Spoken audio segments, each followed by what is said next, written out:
tossers have thrown it out the door with their behaviour this week. They should be ashamed of themselves. They should absolutely look at themselves in the mirror and wonder what the have they been doing. They're hissing at us and calling us cheats in the Lord's long room, and they have the gall to say, talk to us about the spirit of cricket. Absolute bullshit. There's a big appeal that's hit him on the pad. He's out. Lions gone. New South Wales are 9 down. Onto Sydney Road, and it's hit a car. Oh, I think it's hit a car. What a way to bring up your 50. All you want is to leave it all behind. Now there is a simple remedy to stay fit for all eternity. Hello, everybody, and welcome back to the Cricket Unfiltered podcast. I am Menas, and joining me, his second appearance on Cricket Unfiltered. Stuart, how are you? You sick of me yet? No, I'm not sick of you yet, Okay, Stuart. cool. Well, we'll try again then, eh? We have a lot to talk about today. Lots of huge news. Turmoil in New South Wales cricket, I'm sure something you're very passionate about. World cricket is in turmoil. Australia are heading into a T20 World Cup in pretty bad form, and we have a new Australian women's captain. So That's some good news. Absolutely. There's some Great good news. stuff. Some very good news in there. Go, Sophie. Exactly. So lots to talk about in this episode. Stu, I need to get some quotes from you about joining the podcast. Tell me, great to have you on the show. How are you feeling about coming back to a cricket podcast? Look, I've mucked around with them, I guess, in the past. I think the timing's right for me. I'm not got a whole lot on my plate at the moment, apart from doing a little bit of coaching, and I'm studying tourism at TAFE, which is, something new. But I think it's a good idea, and obviously you and I have known each other for a long time now, so I get to work with somebody that I trust as much as I'm ever going to trust anyone. Absolutely. I mean, I'm so thrilled to have you on the show because you're a deep thinker about the game. Oh, yes, very deep. I know you say it, so that's it. But you are, and you always have been. And, you're not someone that's done a lot of cricket media. Even when you stopped playing and went into media, it wasn't specifically cricket media. So I think it's great for the cricket community to hear your thoughts, especially Thank you. When there's not enough people talking about spin bowling in particular. That's good. Well, I'm always got an opinion somewhere up my sleeves. And I had lots of great feedback from the first episode last week. Cool. A lot of messages. So we're flying. So thank you very much. Now, let's get into all the cricket news. I guess let's start with the big picture. Pakistan have pulled out of their World Cup game against India for the T20 World Cup. And this is a series of events that led up to this sort of political machinations. A Bangladeshi player was pulled out of the IPL at the behest of the Indian government. And then Bangladesh obviously have pulled out of the World Cup because they didn't want to go to play in India or were thrown out of the World Cup. Yeah. And now Pakistan is saying they're not going to play India in this T20 World Cup. And they haven't even confirmed really if they were to get to the semi-finals or the final, whether they would play India. So, this tournament is starting under a huge shadow. There's the economic impact of no India-Pakistan game. That's going to be worth hundreds of millions of dollars for the ICC. But, Stuart, I think the problem we're seeing now is, and we touched on it last show, once you allow governments to start tampering with cricket teams in such a overt manner, you are going to have these problems. Yeah, well, people who say that, sport and politics don't mix, clearly don't have any idea what goes on in cricket. So, and that's just the reality of it. I think Pakistan have been painted into a little bit of a corner here, just, by virtue of the Bangladeshi situation. I did have a quick glance. A quick glance at the actual draw itself, and them not playing against India is a problem for me in terms of that I think it could have a huge impact on the tournament itself. So I'm a little bit worried about that because they were in the same group, and that's what's happened. So now they've got to win every game almost to get into the finals. I think there's too many teams playing in the World Cup. That's one thing that I don't like. I think the ICC's maybe become a little bit too fixated on growth in new markets, and they're giving a few too many teams a go. I think it could end up that the politics are the most exciting thing about this tournament, which would be a terrible shame. No, you're right. So the structure of this World Cup is different to past. It's 20 teams. So you've got 4 groups of 5 is the first stage of the World Cup. And then there's a Super 8. So you're going to have 8 of those 20 go through to play another round robin tournament. And then you get the semi-finals and the finals. And then we wake up at some stage. Exactly. Yeah. And I think it could be deadly boring, mate. I agree. And the one thing I used to like about T20 World Cups is they were short, they were sharp, they were over in a couple of weeks. This one's going to stretch for 4 weeks. As you said, there's a lot of teams. And they are doing this to grow the game because they've contracted the 50 over World Cup. But I do think you're right. It does negatively affect the product. And the first week or two of the tournament really is going to be a bit of fun, but it shouldn't have too much bearing because you'd have to play really badly as a top 8 team to miss the Super 8s. T20 is supposed to be snappy, quick, entertaining. That's not what this tournament is. No. And I'm just worried about where world cricket is going. If teams are going to stop playing each other because of political differences, then I think world cricket has a real issue of maybe fracturing in the future. I'm hoping that changes, to be honest. You know, I mean, I know that for sure that the players would probably rather have played. You know, there's no, you know, I know I don't live in that part of the world, but I do know that, you know, at least half the players would probably rather just get on with it.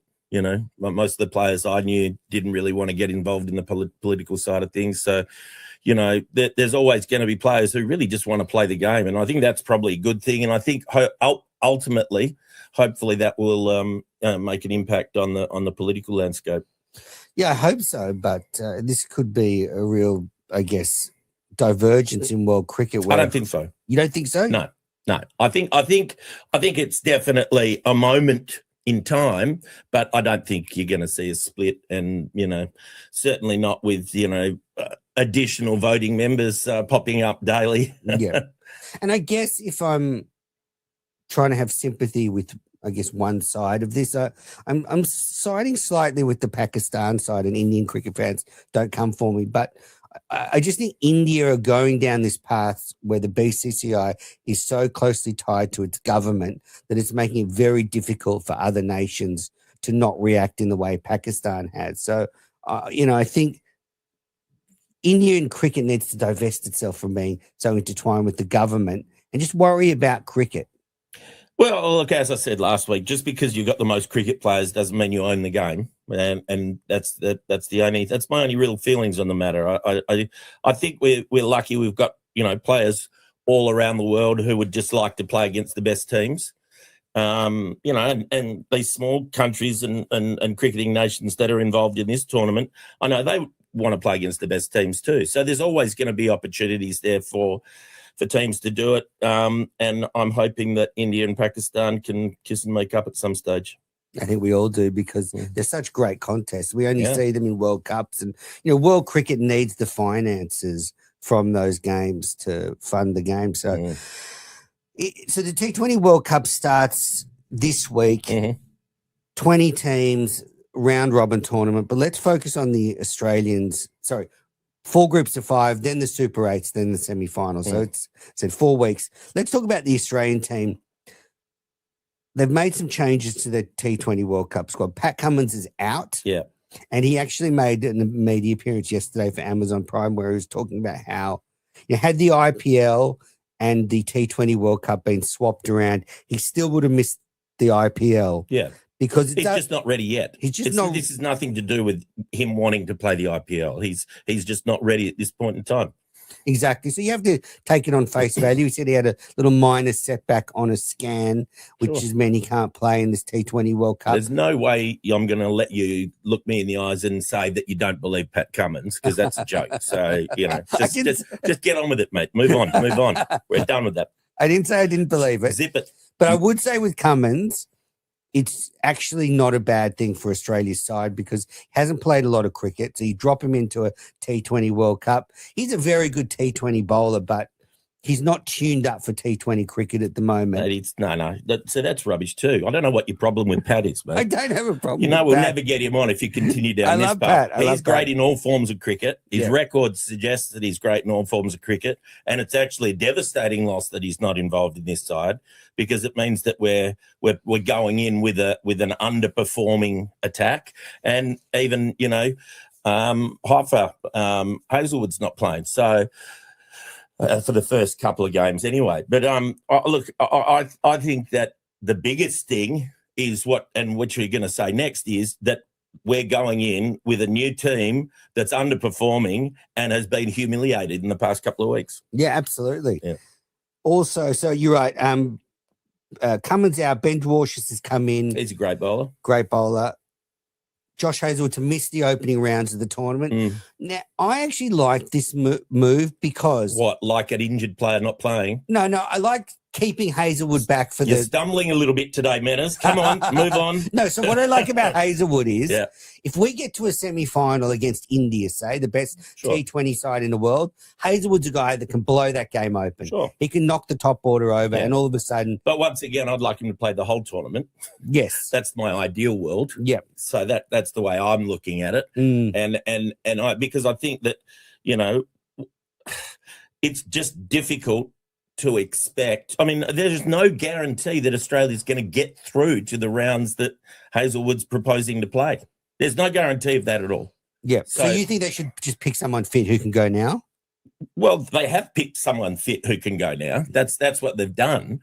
But the thing is that if Hazelwood's available at any stage, if Cummins was available at any stage, I'd bring him in. It's just a shame to me that they're not available right now, because Australia is no guarantee to make it through to those sort of Super 8 rounds. So the way it's working is Hazelwood staying here. Abbott's going as sort of like a shadow squad member, and if Hazelwood doesn't come up, they're going to put him into the squad. Yeah. But so that's what they're doing with Hazelwood. Matt Short has been dropped, and Matt Renshaw has come in. Sure. What I don't understand is, and we spoke about him last week, why Smith wasn't brought in for Matt Short. He's such a good player in big tournaments, great player of spin, terrific form for the Sixers, a leader, a captain, somebody who can support Mitch Marsh. And for some reason, you've got players in this squad ahead of Steve Smith, Cooper Connolly. Well, look, there is some good news with Steve Smith not being picked and the bowlers being slightly underdone. And that's that, should Australia underperform in this tournament, see you later, George. Oh, yeah, we can get rid of him. That'll really do it for me. Yeah. You think that could be the final nail in the coffin? Later. Bye, buddy. You mentioned the Hazelwood issue. That's the only thing when they, in the 2023 World Cup, I think they held Travis Head back. He was injured. And then he did prove to be a match winner. So I like Mate, listen. If you're holding somebody back, hoping that you qualify, you're a moron. Okay. All right. Done. Full stop. I like it. I tend to disagree because I think Hazelwood can win the semi and the final. Jeez. But it could be the second and last podcast, mate. That'd be a quick end. Look, I've ran some podcast co-hosts out in the past. Usually takes more than 2 episodes. Well, I like being a record breaker. Yeah. What do we got next? Oh, so what we have next is Australia, their squad. So Mitchell Marsh is captain. Yep. You've got Bartlett, Connolly, David, Dwarshuis, Green, Ellis, Hazelwood, Head, Inglis, Kuhneman, Maxwell, Renshaw, Stoinis, Zampa. That doesn't scream to me of a team that's going to win a World Cup. Well, I mean, look, there are some great players in there. Xavier Bartlett's very, very handy. There's some great players. I like him very much. Zamps is the leading one-day white ball wicket taker of all time for Australia. So, we've got some great players in there. Have you done much work with Zampa? Oh, we talk. He's at the stage in his career where he doesn't really need much assistance nowadays. He knows his game inside and out, Zamps. But we're good friends, and we do stay in touch and flip him a text message every now and then when I'm particularly chuffed by his performances. The leg spinner fraternity. Well, I think it's important to have a bowling fraternity. It's not just the fast bowling cartel. We're a bowling group and we always have been. Batsmen just don't get us. Have you heard your mates Fleming, Dizzy, and McGrath have got a podcast, the Fast Bowling Cartel? I had dinner with the Fast Bowling Cartel during the test match, and they're a good bunch of guys, mate. They're our competition. Well, that's the second best cricket podcast on the planet, isn't it? That's right. They're good guys. They're good guys. They're great guys, but they're not good. So with the Australian T20 World Cup squad, I just feel Australia always going to these T20 World Cups with the just confused and muddled thinking. Like, it's not that complicated. Smith is braining them in the Big Bash. Yeah. You're going to play in India and Sri Lanka. Yeah. Take him in the World Cup squad. It's not that complicated. My philosophy across all formats of cricket is pick 11 match winners, not 11 people that put together a part of a jigsaw puzzle. Yeah. If I've got 11 potential match winners in my squad and 3 of them come off, I win a game. If I've got 11 people who have to perform at their absolute maximum potential for us to win a game, that's just not fair on any of them. And I think it's stupid. Moneyball doesn't work. No, definitely not. And in World Cups, it's so different to every other form of T20 cricket. In fact, any limited overs cricket, as soon as you're in a World Cup, that extra pressure does something to people. And I think it's almost a totally different beast. Oh, okay, just pick 11 match winners in any format. That'll do. Yeah. Especially in World Cups, though, in big games. Sure. Groups. So Australia's group for this T20 World Cup, Australia have Ireland, Oman, Sri Lanka, and Zimbabwe. I'm now seeing a woman from Zimbabwe, so that's going to be a fun clash when our two teams meet. Walk on the wild side for you, man. Exactly. Yeah. So, but I would say, if Australia's struggling to get out of that group, well, then they don't obviously deserve to go any further. But the thing is that in a World Cup, one of the small teams is going to win a game. So, that automatically changes the point structure in your group. If Sri Lanka and Zimbabwe we know can actually play, particularly short formats, and Australia's going in horrible form. So, and I tend to think that this first round where, with the 20 teams is just set up for money. Yes. And I was just about to say that. Yeah, it's just set up for money. It feels like content to me. It's just rubbish. These T20 World Cups feel like content to me. They're every 2 years. They're too often. And now with all the political stuff going on over the top of it, just kind of sours the whole competition. I just hope that Amazon is as happy with their deal at the end of the tournament as they are at the beginning of the tournament, because otherwise cricket's made a huge mistake. Yeah, definitely. So Australia go into this tournament after being absolutely spanked against Pakistan. So I stupidly stayed up, till 1:30 a.m. What was it? Thursday night, Saturday, Sunday. And Australia were woeful. They got worse. They lost the first game by 22 runs, the second game by 90 runs, and then an Aussie record they lost by 111 runs in the last game. And it was just a woeful performance. And it did make me question this whole T20 side, that we put them in conditions that are a little bit challenging. And you can't tell me the conditions were that hard to bat on when Pakistan made 200 almost in every game. Yeah, one team's making runs, the other one can. Exactly. So they just didn't look adaptable. And it makes me wonder, some of these players, Cooper Connolly, great player, doesn't have a lot of experience, and it showed. Yeah. There's some good stuff. Let me find some good stuff from the series. So Jack Edwards made his debut for Australia in the first game. So did Marley Beardman and Matt Renshaw, all made their T20 debuts. Love what Jack Edwards is doing. I think he could be a real find for Australia, as a bowling all-rounder. Yeah, and I think it was good to see him in that first game. Well, he's been very good for New South Wales, that's for sure. Yeah, absolutely. All right, we're going to take our first break. Then we'll be back to talk about the new Australian captain. You're listening to the Cricket Unfiltered podcast. I'm Manners. I'm with Stuart MacGill. He's staying for at least this episode. Yeah, this one. Yeah. I've got to watch what I say about Pat Cummins in the future. That's it. Yeah. You're a big Pat Cummins fan. Of course I am. I remember that from the episode we did a few years ago. Somebody works that hard to get where he is, and carries himself so well. I can't see any flaws in his game. Yeah. Same. Okay, so Australia has a new skipper. They have Australian women's team. The Australian women's team. Yes. So Sophie Molineux has been appointed the skipper. So Elisa Healy is going to captain Australia in the upcoming one-day internationals and test against India, but then Healy's going to sit out of the T20 internationals. Molineux will skip her, and then she will take over all formats moving forward. I mean, she's been injured quite a bit over the last couple of years, so she hasn't played a lot for Australia, but she's had success winning the WBBL with the Renegades. She's been highly thought of growing up in the system, led at a lot of lower levels. I was surprised by the announcement. I thought Ash Gardner was going to get the role, but they went for Molineux. Molineux's 28 years old. She's been around for a long time, and I think injuries are just a part of cricket, and I think that, as I said about Pat, somebody who's got to work to stay in the game and prove themselves, repeatedly, because when you come back from an injury, you do have to prove yourself.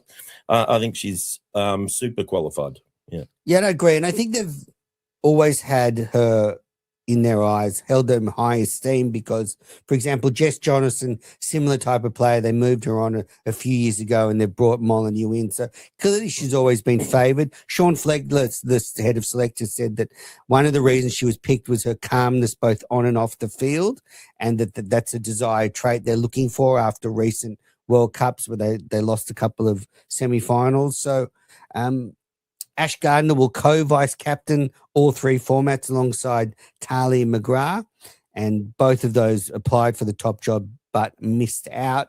I do think Australia did have an opportunity to have Ash Gardner as our skipper, who's, such a proud Indigenous player. So I thought maybe they missed an opportunity there.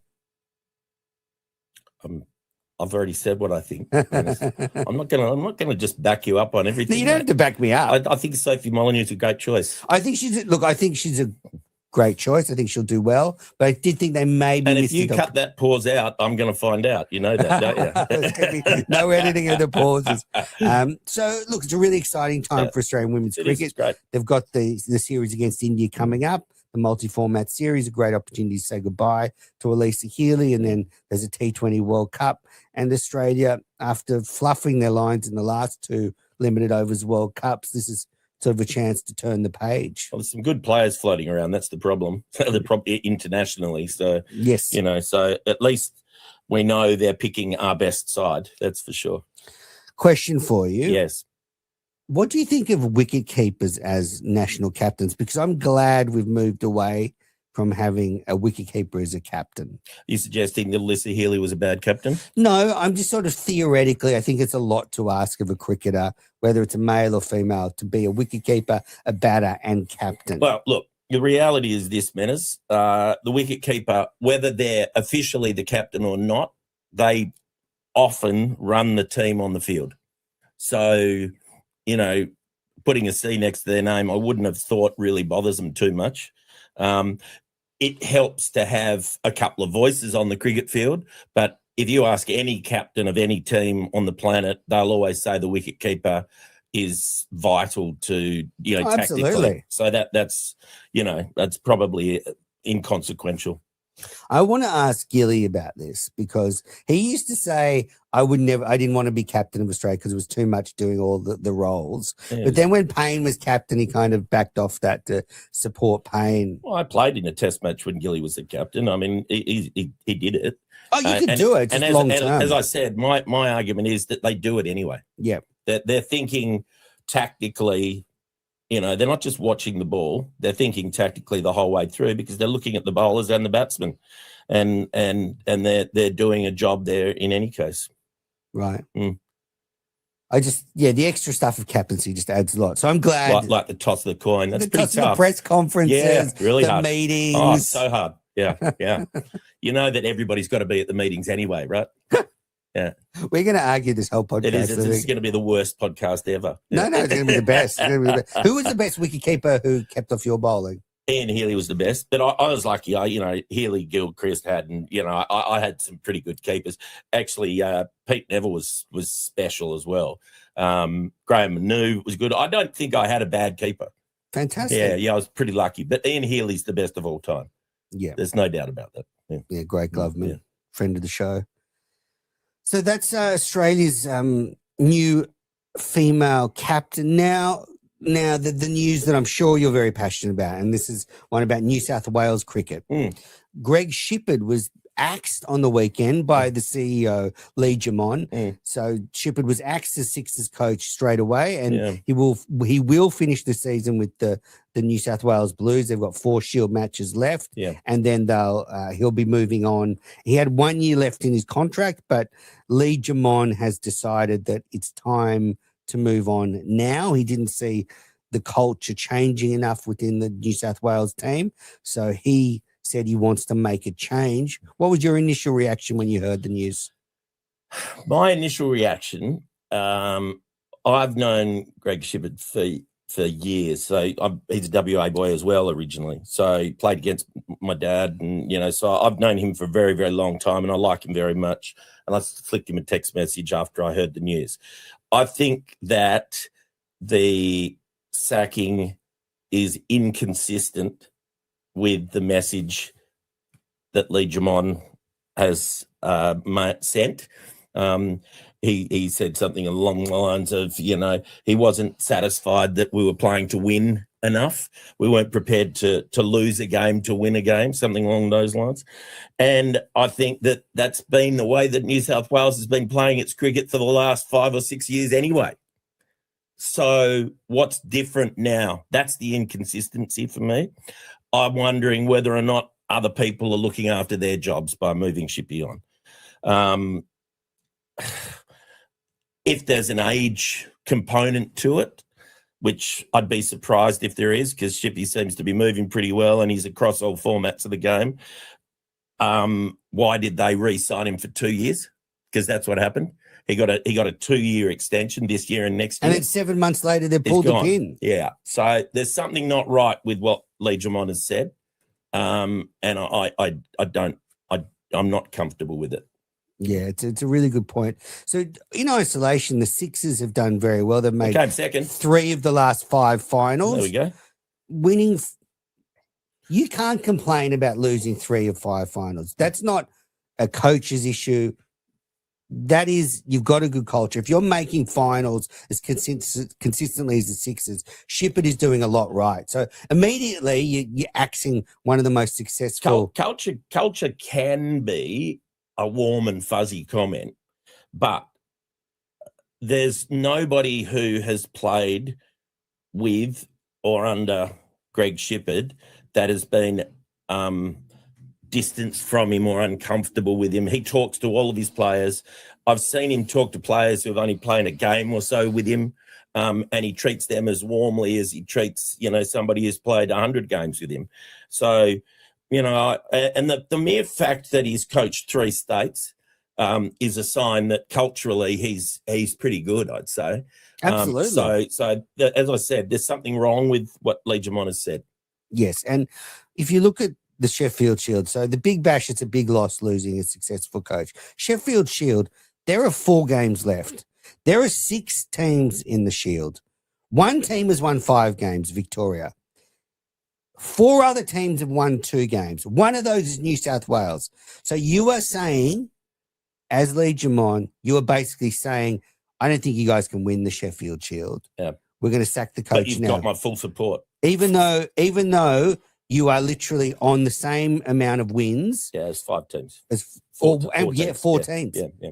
So it's a very strange. I thought it was very strange. If you really want to make a change, you do this at the end of the season. But I think it was you talk about saving jobs. I think it was, oh look, let's do it now, because what if he flukes and wins the Shield? Then how are we going to sack him? So the underlying message from Lee Jamon was a sound one for me. I don't think we've been. I said to you a couple of times earlier in the show, in any format of the cricket, you pick 11 potential match winners. I don't think New South Wales has been doing that. Yep. Shippy's just one of the selectors. Okay, there are other selectors there that maybe need to, have a bit of a think about things. Are we going to change the selectors as well at the end of the year? so that Cricket New South Wales is playing to win every game. And they've already been through this. This That's is it. new selectors anyway. That's it. Clark, Lawson. Clark and Lawson are good. Exactly. And they brought them in after New South Wales went through that winless season and they made big changes. And so, to be fair to Lee, okay, let me wind back. Stephen O'Keefe came out and gave Lee an absolute whack after Shipperd was sacked and said his job should be in question after this decision. I'm agreeing with Stephen O'Keefe there because, as I said, there's the inconsistencies in Lee Jamon's messaging. He's been the boss now for a number of years through this entire period of time where I don't think the game has been moving in the right direction. This is definitely not a New South Wales team that plays the way that, you know, we've been known for in the past, make 300 runs a day and then bowl, you know, go hard and fast and try and crush teams. This is a little bit of a Moneyball team. That's not just Greg Shipperd's fault. That's everybody involved in management. And the fact that Steve O'Keefe has been prepared to come out and be so vocal, having played with Shippy for a number of years, means that the culture is good. Yeah, absolutely. I know behind the scenes at Cricket New South Wales, things can be pretty brutal there with axings, whether that's corporate stuff, playing stuff. If they decide to move on from you, no matter how long you've been there, how good a job you've done, that's it. I mean, that is business, unfortunately. That's how it works. But we're seeing it play out in Cricket New South Wales. So Lee Jamon went on the radio to defend himself. I want to play one clip for you because I think this is quite telling. It was fundamentally what I didn't see playing out as a style of play that I believed was going to win consistently for us, Glenn. And if I could describe that, and it is, you know, very similar to if you ask people about, you know, the attributes and the consistency of the New South Wales teams in the past, and I know times have moved on, but I also believe that, you know, success, a lot of elements of success are sustainable across many years.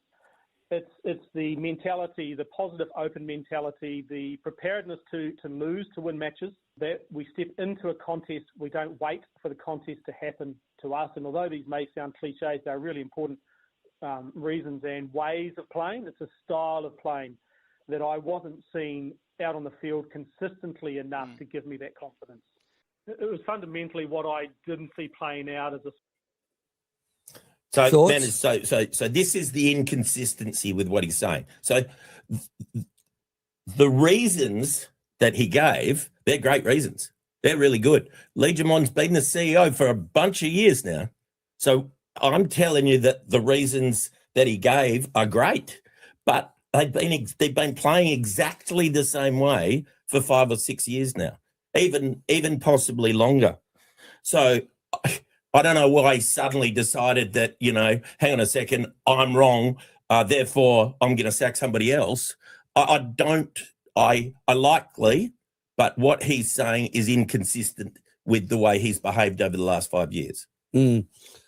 Do you think Australia do you think New South Wales have the team to play this way? Hey, there's 30 New South Wales players playing Shield cricket at the moment. Yep. Around the country. We've got the players.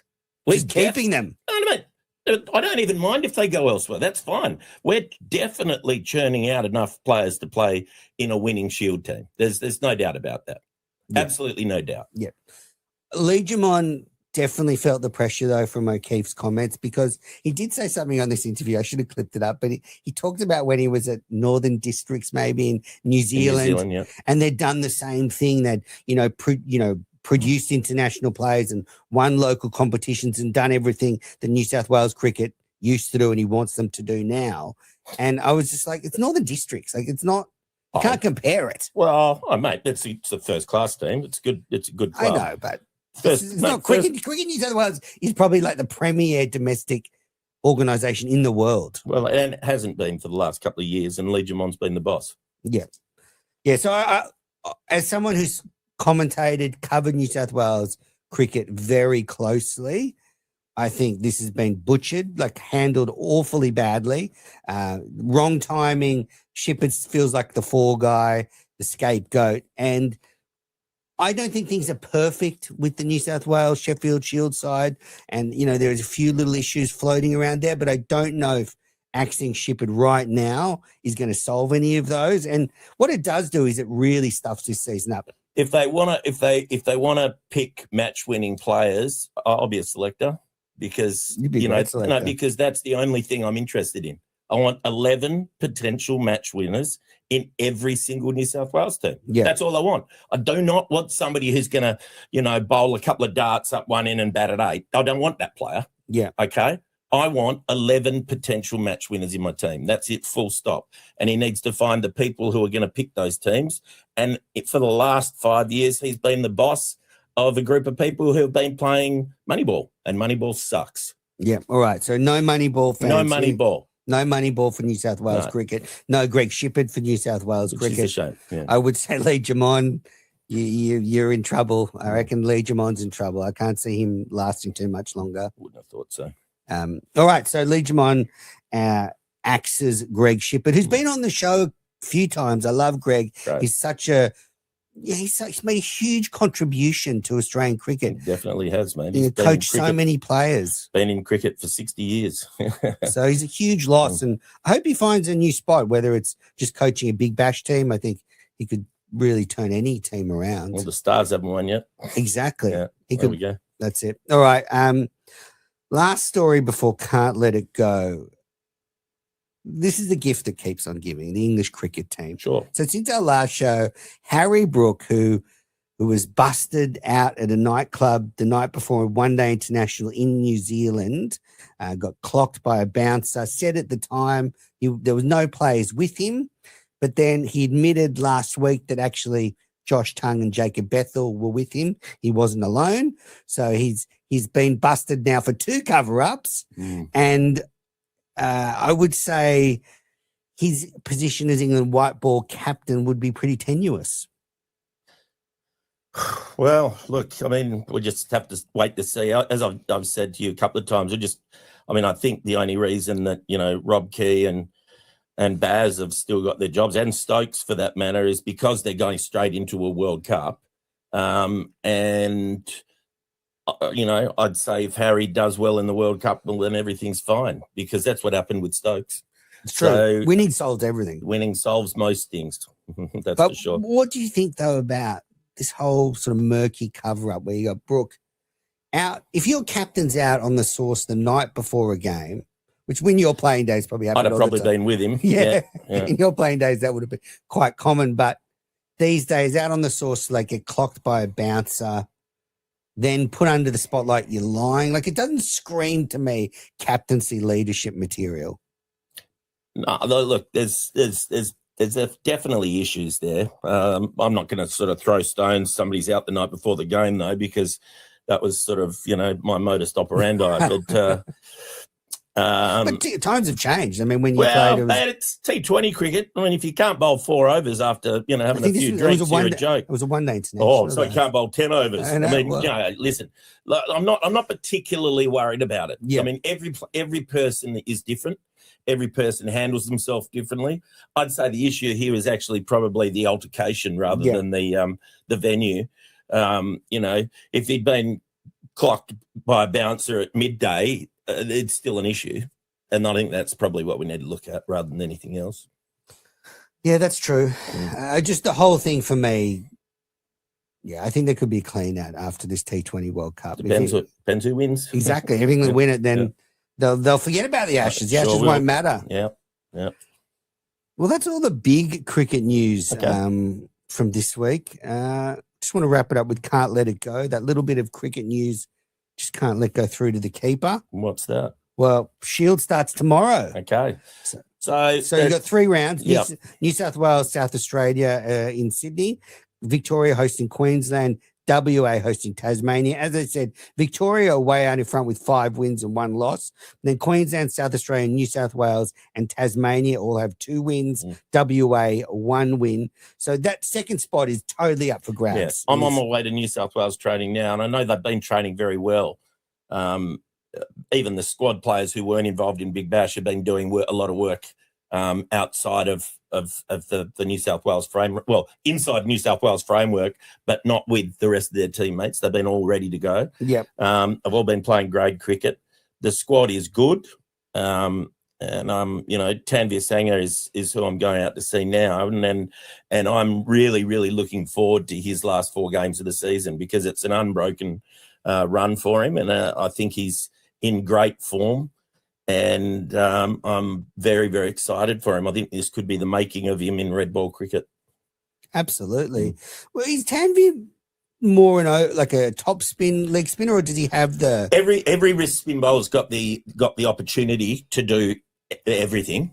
I know he's working on his shape, and I subscribe to that theory because I think you beat good batsmen through the air, not off the pitch, and so I think that working on getting the shape through the air is it's an admirable pursuit. There's no doubt about it, and that's hard now because in T20 cricket, throwing it up against these new batters is gutsy. Menace, you're going to go for me again, aren't you? No. Right? So you're speaking out of your arse, okay? Yeah. Right? You only beat good batsmen. Yeah, in the air, not off the pitch. Okay, so that means if you bowl... See, what you got to realise about spin bowling, mate, is if I fire one in, and all these moron spin bowlers who are firing them in T20 cricket, they've forgotten that at most they're bowling 90 kilometre an hour, slow mediums. Not even me would have a problem with the 90 kilometre an hour ball. Yeah, I probably wouldn't even need pads. That's what they need to remember. If you beat, so Tanveer was bowling when Baba and Smithy smashed the Thunder, right? He only went for 8.5, which is nowadays sort of acceptable. He beat Steve Smith and got him out for 100, stumped, with one that dropped on him. Yeah. Okay? That's how you bowl. Oh, I'm not arguing with that's how you bowl. But I'm saying that must be hard for like a spinner to have that guts. It's not hard taking wickets. I know, but you remember what we said 2 seconds ago. Success overcomes everything. If you want to repeat success as a spin bowler, you've got to beat batsmen through the air. Full stop. No more talking manners. Absolutely, but you got to be gutsy to do that. Thank you. You've been listening to us, Manners and Stewie on Cricket Unfiltered. And if you ever want to see Manners back here again, he'd better sharpen his game up. It's my studio. Well, it's going to be interesting, that one too, isn't it? I didn't ask you, what do you think of Tariq? So the Pakistan, Usman Tariq or Umar Tariq. Did you see his action bowling to Cameron Green? Yeah, good. What did you think of it? Oh, it's good. Yeah, fine action. Look, it's good. He's a good bowler. I haven't seen enough of him. I only watched one of the games, so I don't want to make a definitive comment on it at this point. No, it's definitely a strange action because it's like a slingy spinner. It is, yeah. And when I saw it, it doesn't look like he bends his arm. Obviously, any spinner can bend their arm. Well, as a general rule, slingy, the only bend in your arm is backwards. Yeah. So it's a flex. Yeah.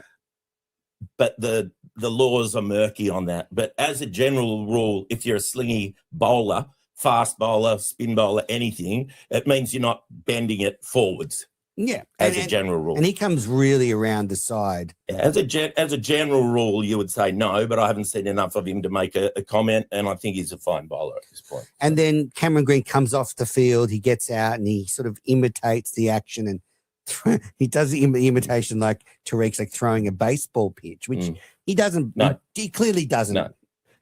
And so I thought that was really telling about Green's state of mind at the moment. He's had a frustrating summer, and it just seems to be continuing for him. A couple of starts in this series. He probably needs to do what he was doing at the beginning of the season when he was playing in England, because he was almost unstoppable over there. So he just needs to concentrate on the things that he does that improve his own game. Don't worry about the other fluff. And you know who I think he should talk to is Shane Watson, because Shane Watson, I'm sure he does, put a lot of pressure on himself. And since he's finished cricket, he's come to this awakening about how to get the best out of himself mentally. Why are you smiling? He's a lovely bloke. I like him. Yeah. So do I. Yeah. And so I think he's someone, when I see cricketers that put too much pressure on themselves, I think talk to Watto, because he went through it and came out the other side of it. And, when he was like 35, he said he worked it out basically. But I think Green could just enjoy his cricket a lot more. Yeah, he probably could. Results. Exactly. It's easy to put a smile on your face. Just take wickets and make runs. Perfect. Yeah. All right. Well, Stu, we've come to the end of this episode. I didn't think we were going to make it, but we have. Thanks for joining me. Pleasure, treasure. So, yeah, we've got a bit of competition. We've got the fast bowling cartel. Well, mate, we don't compete with anyone. No. I never competed with anybody when I was playing cricket. But you just said last episode you just need to be better. We just need to be better than these people. It's not about being the best. It's about being better. Yeah. Even if you are the number one, we've just got to keep improving. Exactly. And you've got a lot of work to do. That's right. Now, there's Brayshaw, Hayden, and Blewett have Cool. a podcast. Sounds good. Do you know those guys pretty well? I know everybody. Okay, well, Brayshaw, What are you planning for me to do to all these people? Nothing. Are you trying to putting a hit out on them or no, something? I'm just telling you There's about. plenty of room. Listen, you think about how much cricket you listen to. Yes, There's enough room for everybody. I know that. I'm just telling you who we have to be Are you better doing than. shout outs? No, who we have to be better than. And did you play a lot with Ed Cowan? Listen to me, mate. We've got to be better than ourselves. Yes. We're not competing with anybody. Okay. Okay? Manners. All right. That's your little bit of psychological information for the day. What are okay? your thoughts on Ed Cowan? I love Ed Cowan. I played with him a lot too. That's what I thought. Mate, Absolutely. seriously, if you want to ask me this sort of crap, do it off air because I'm embarrassed for you. All right. Yeah. Well, guys, that is it for Cricket Unfiltered this week. I'm going to take Stewie to New South Wales training. Good. Stu, thanks for joining me. Fiery episode. Got Mate, grumpy seriously. Stu this morning. Mate, you're lucky I'm sitting down and my knees are bad because otherwise I'd have been over the microphone. All right. And FBC, Brayshaw, Hayden, Blewett. Seriously, All these guys, mate. we're coming for you. No, you had huge problems with those people. I That's like the them thing. all. Mate, I seriously. like them all. You know what you are? You're somebody who's hearing footsteps 24 hours a day. Mate, But I listen to them all. mate, why? Just keep, you got to know your enemy. Oh, you're a muppet. Get on with it. All right.